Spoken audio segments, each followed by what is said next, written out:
Good afternoon.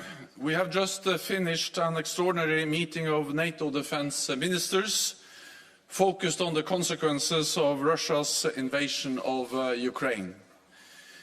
We addressed our support for Ukraine, the severe costs we are imposing on Russia, and NATO's work to strengthen our defenses now and for the years to come.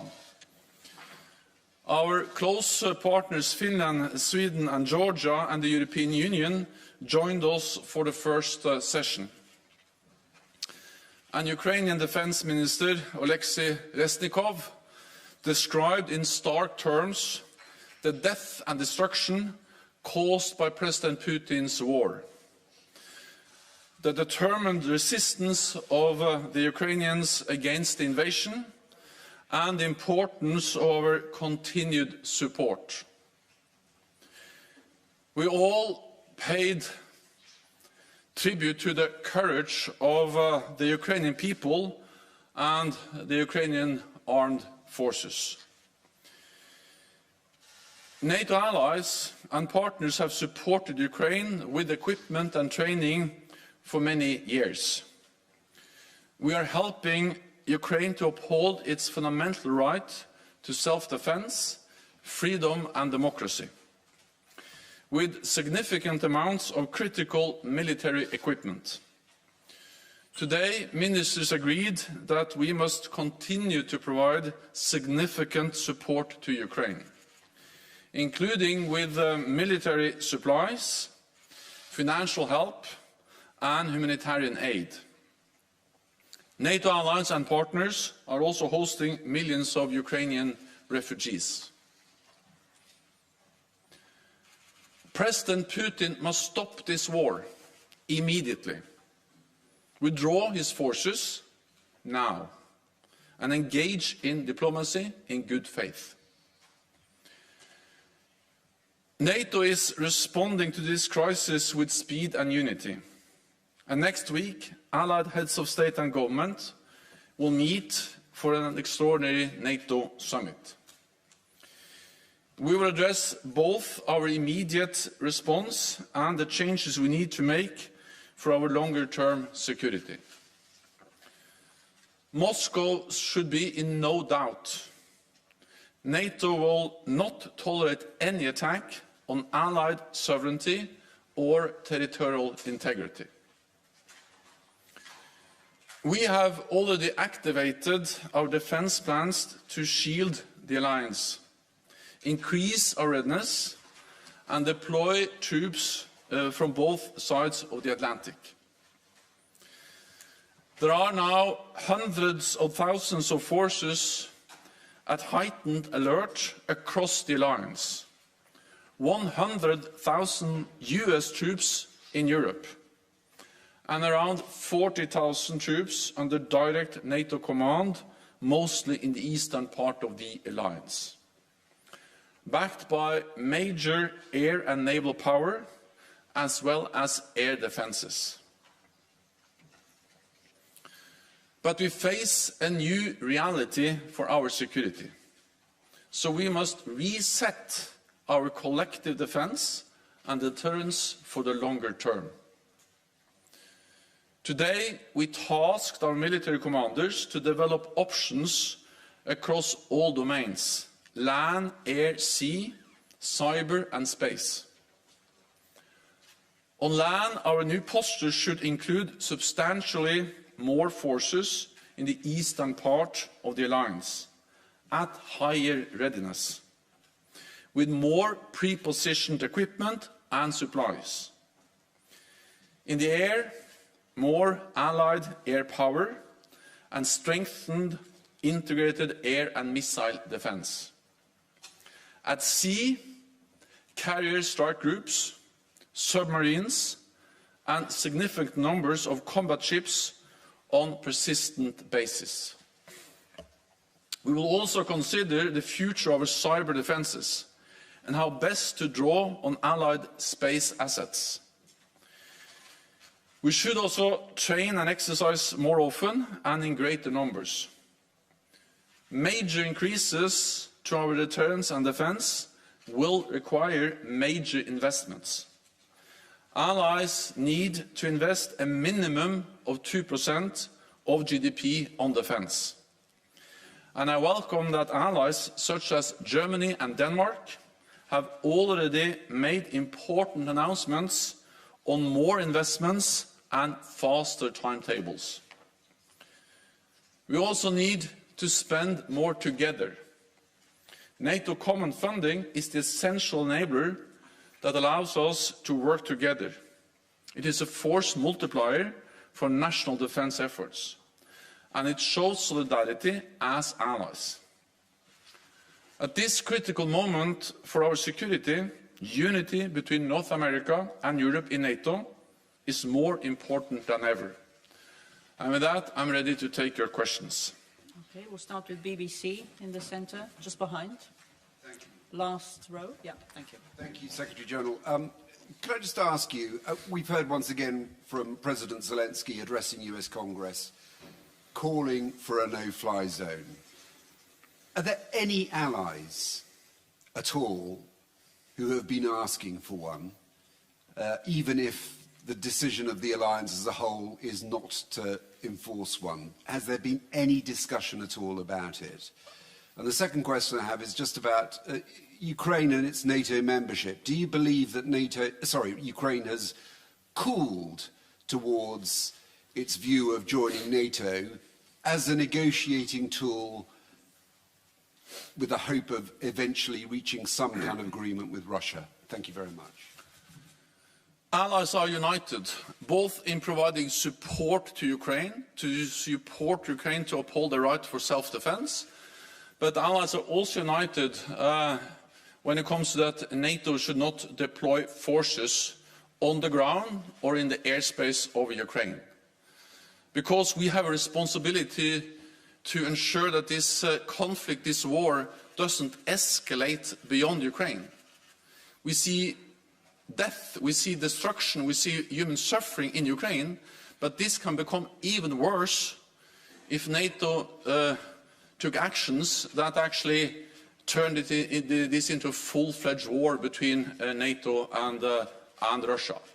So allies are united when it comes to the issue of how to provide support to Ukraine. Ministers addressed this today. They reinforced the message of the importance of providing support with equipment, advanced equipment, air defense systems, anti-tank weapons and many other types of support, but no NATO deployment of air or ground capabilities in Ukraine, and that's the united position from NATO allies. Then the message to Ukraine is the same now as it has been for years, that Ukraine is a sovereign, independent nation. It has its own right to choose its own path, and we respect the decisions made by the democratic elected government by Ukraine. So it's up to them to decide whether they aspire for NATO membership or not, and then it's up for 30 allies to decide on that issue, not for Russia to try to veto such a process. CNN. Thank you, Mr. Secretary General. Natasha Bertram, CNN. I'm wondering whether NATO has invited President Zelensky to participate in any way in the Leaders Summit next week, as Reznikov did in the Defense Ministerial today. And I'm also wondering if you could respond to the Polish proposal to send NATO forces into Ukraine on a so-called peacekeeping mission. Thanks. Also, what we need is peace in Ukraine, and therefore Russia and President Putin has to stop the war, withdraw its forces. We support all efforts to find a negotiated solution. We support all efforts to find a diplomatic solution. And of course we support and welcome the talks and negotiations which are now taking place between Ukraine and Russia. At the same time we support Ukraine because we know what they can achieve on the negotiating table is of course very closely linked to the situation on the battlefield.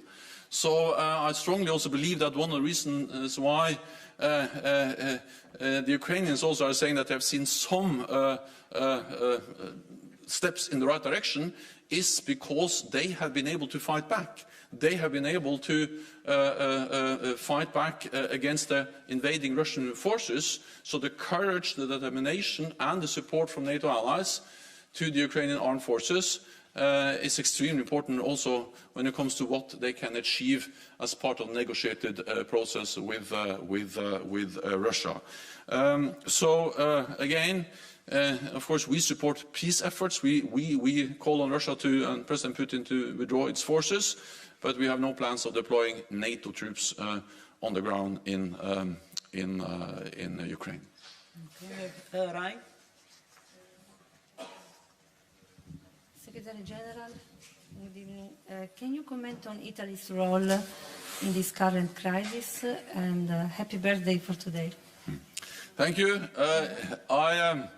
I would very much like to comment on Italy's role. Italy is a highly valued NATO ally, a founding member, and Italy is contributing to our collective defense in many different ways.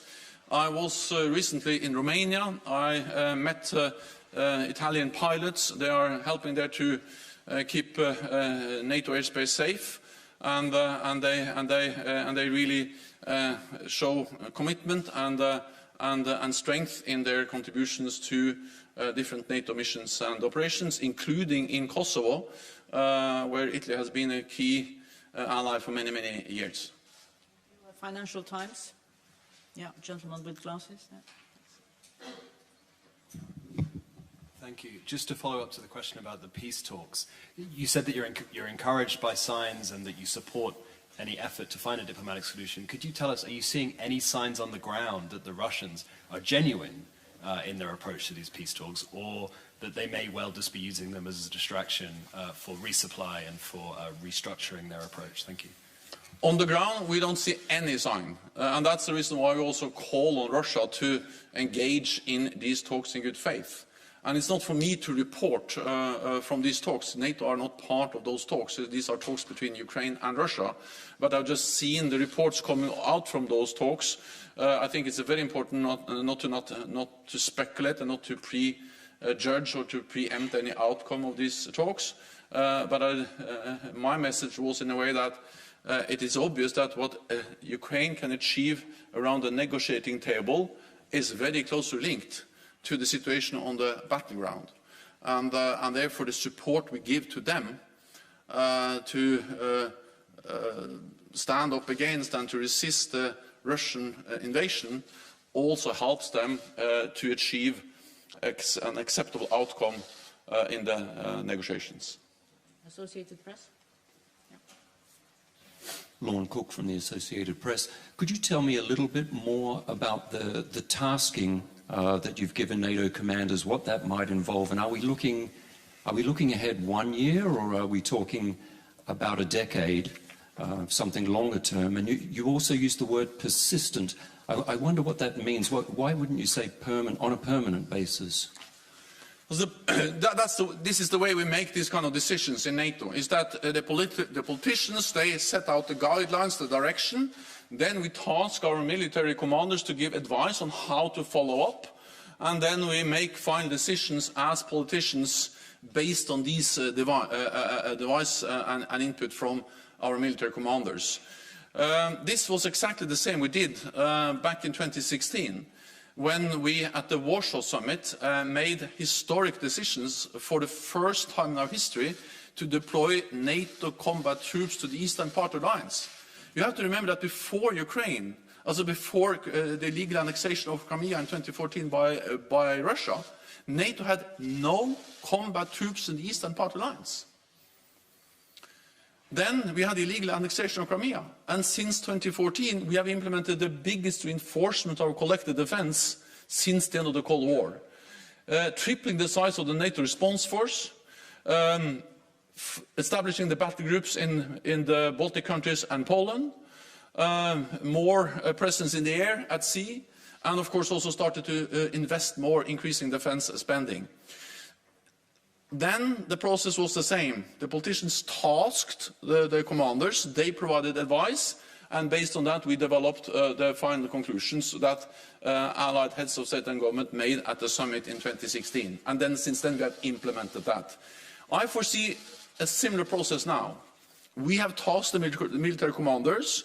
We will have their advice within weeks, and then my ambition is that heads of state and government, when they meet at the end of June, can make the decisions on significantly increased presence, reinforcing our deterrence and defence on land, at sea, and in the air, and of course this will then depend on the input we get from the commanders, but also, of course, at the end of the day, it has to be a political decision by the leaders. So the decision I foresee within months, as meaning by the summit in June, then implementation will, of course, vary a bit depending on what kind of decisions we are going to make. Frankfurt Allgemeine, just behind you, just behind. Thomas Kutschka, Frankfurt Allgemeine Zeitung. Secretary General, is there anything in the NATO-Russia Founding Act that could restrict military planners and commanders when they work out these options for leaders? Thank you. Also, we will do what is necessary to make sure that there is no room for misunderstanding in Moscow, for miscalculation in Moscow about our commitment, readiness to protect and defend all allies, every inch of NATO territory. And the reason why we do that is not to provoke a conflict, but is to prevent the conflict. That has been the success of NATO for more than 70 years, that any potential aggressor or adversary has always known that an attack on one ally will trigger a response from the whole alliance. And to ensure that in a new security reality, we need a reset of our deterrence and defense. And that's exactly what we are now tasking the commanders to provide advice on, how to reset our deterrence and defense, and we will do what is necessary. The NATO-Russia founding treaty, of course, that actually has a clear reference to in the current security environment back in 1997. We are not in the current security environment today. We are in a total different security environment. At that stage, we actually foresaw Russia as a strategic partner, working with them. Since then, Russia has invaded Georgia, illegally annexed Crimea, and now also invaded Ukraine. So we will do what is necessary, and the NATO-Russia Founding Act is not something that will create problems or hindrance for NATO to make the necessary decisions. Okay, we go to Ukrainian news agency. Dmitry Shkulko, National News Agency of Ukraine. There in negotiations with Russia is another important factor. According to the data released today from the General Staff of Ukraine, around 40% of invading forces already lost by Russians in equipment and manpower. Could NATO confirm that? And because of that, the obvious question, is the threat which Russia poses to NATO in escalation a little bit overestimated by NATO countries? Thank you. President Putin totally underestimated the strength of the Ukrainian armed forces. President Putin underestimated the unity of the Ukrainian people and the courage of the Ukrainian people and the Ukrainian leadership. And this, combined with the support, the massive support the Ukrainian armed forces are receiving and actually have received from NATO allied countries over many years, have forced President Putin to change his plans and to realize that this quick victory, this blitzkrieg, taking control over Kiev within days, has absolutely failed. But we should not underestimate Russia's capabilities when it comes to continue the war and also to continue to attack, including cities. We have seen how Russia has been responsible for the same, or for brutal warfare, both in Chechnya, but also in Syria, and of course even though they have made severe mistakes, Russia maintain a large capability of conventional armed forces, but Russia, President Putin has also, they have also used nuclear rhetoric. Russia is a nuclear power, and we have seen how they have stepped up to also the nuclear rhetoric threatening both NATO allies and Ukraine. So I think we must not underestimate the dangers related to the military capabilities of Russia, including their will to actually use force and impose devastation and destruction on others. Go to Imedi, lady in white there. Thank you very much, Joanna. Mr. Secretary General, can you tell us more about Georgia?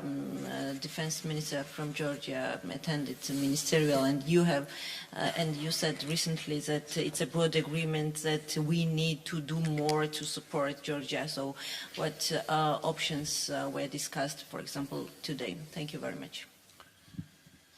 I think we need to realize that we are faced with a total new security reality, which of course affects the people of Ukraine. It's devastating for them, but is also putting more pressure on also those countries in our neighborhood who are not members of NATO, not members of EU, countries at risk. And Georgia is one of them. And the Georgian defense minister attended the meeting. All allies listened very carefully to his intervention, where he stated the challenges Georgia faces, being a country which has already seen the consequences of aggressive actions by Russia back in 2008, and other attempts by Russia to interfere in Georgian domestic affairs. So the message, one of the lessons we have to learn from what is going on in Ukraine today, is that we need to support these countries which are at risk now. It's better to support and help them now than after a military intervention. So, if anything, I think we now see the value of the support that has been provided to Ukraine before the invasion, but also the importance of that we could have done even more for Ukraine. And then I think that the message for Georgia is that we should step up, provide more support, and send a message that we support the territorial integrity and sovereignty of Georgia, not only in words but also in deeds, and therefore I call on NATO allies and others to provide support to Georgia. And that was the message also from allied leaders at the meeting today. Al Jazeera. Secretary General, we're 21 days now into this conflict. Based on Russia's performance militarily so far and your current intelligence, can Russia win this war? I think we should all be careful speculating too much. What we have seen is the strength and the courage and the capabilities of the Ukrainian armed forces, which has impressed the whole world, and which has been able to slow down, to fight back against the invading Russian forces. I pay tribute to the Ukrainian forces and the Ukrainian people in the way they have been able to stand up against the invasion. But at the same time, Russia remains a formidable military power. They have many different types of weapons, and therefore I think it's too early to speculate about the outcome. What we need is Russia to stop the war, President Putin to withdraw its troops, and then to find a political solution. That's what I would say about that. Okay, we'll take a last question. Polish TV, lady in black and white then. Thanks. I would like to go back to this special summit of NATO in upcoming week. Could you say what is the special reason to organize this summit, especially that on June we will have a regular NATO summit? So could you tell us more about this? Thank you. President Putin has underestimated Ukraine the people of Ukraine and the armed forces of Ukraine and the political leadership of Ukraine. But President Putin has also underestimated NATO, because we reacted swiftly and unified in a way that has imposed severe costs on Russia. Together with partners, the European Union, NATO allies have imposed unprecedented economic costs. We have provided and continue to provide essential support to the Ukrainian armed forces. Allies do that every day. And we are also increasing the presence of NATO in the eastern part of the alliance. So President Putin's aim was to divide NATO. What he gets is a more united NATO. He wanted to, in a way, to undermine the nation of Ukraine. He's actually strengthening the unity of Ukraine and the commitment to the Ukrainian nation by the Ukrainian people. And then he wanted less NATO on its borders. He's getting more NATO on its borders. So to do all this, we need to be coordinated. We need to consult. And therefore, the day after invasion, we had a virtual NATO summit with all the NATO leaders, extraordinary NATO summit. And we will have an extraordinary NATO summit next week in person here in Brussels to continue to ensure that we are united, that we are closely aligned, and that we act together, both when it comes to providing support to Ukraine, when it comes to coordinating our efforts, when it comes to imposing costs on Russia, but also when it comes to taking the necessary decisions to ensure that we send a clear message to Russia about our credible deterrence and defense, both in the short term but also in the longer term, including by starting the work to reset NATO's deterrence and defense. Thank you very much. This concludes this press conference. Thank you.